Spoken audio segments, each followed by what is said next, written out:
Guys, welcome sa aking vlog. Nais ko lang ipakita sa inyo itong kinagisnan ko na ulam sa probinsya namin. Ito, ginamos. Kung sa Tagalog, ito ay tawagin na bagoong. Alam niyo guys, ang ginamos amin naiiba talaga kaysa ginamos dito sa Manila.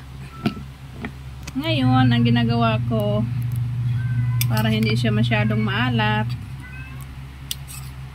naghiwa ako ng mga 4 na pirasong kamatis, tapos nilagyan ko ng kalamansi.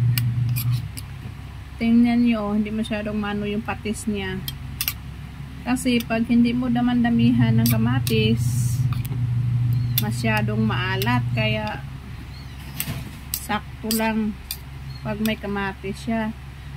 Maganda din ito ipang ano, yung gigisahin ba, kamatis at saka ginamos.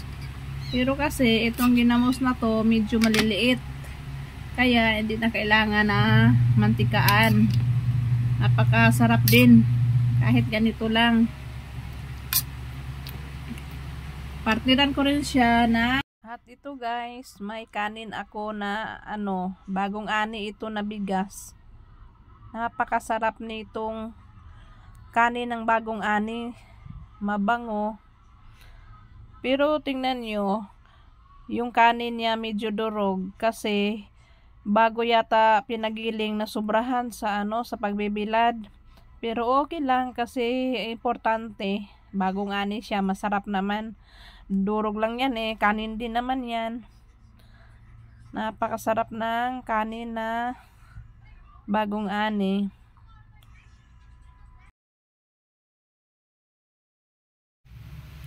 Kain tayo guys. Sarap ng ulam.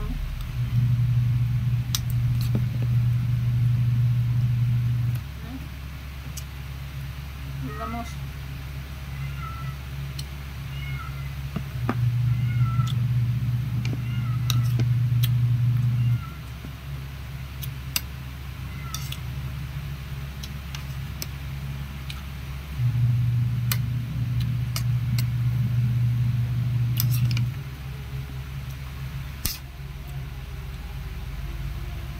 Alam nyo guys, matagal na ako hindi nakakain ng bagong ani na bigas. Kasi dito sa Manila, bihira ka lang makatsimpo sa bigasan ng bagong ani. Iba talaga pag sa probinsya. At saka yung ginamos, kagaya nito, may pumunta lang ng Maynila, pinapadala lang. Kaya kumuha din kami para makatikim ng ginamos. Hindi rin ito pwedeng lagiin ang pag-ulam ng ginamos kasi maalat ito.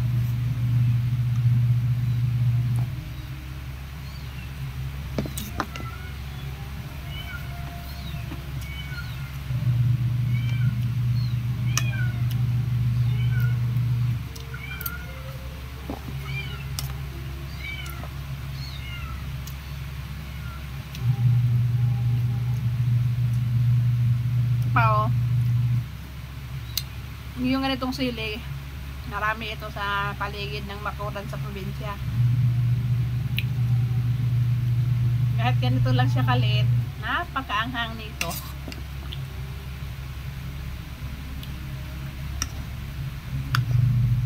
Walang diet, basta ginamos ang ulam, makapagdagdag ka talaga ng pangalawang kanin.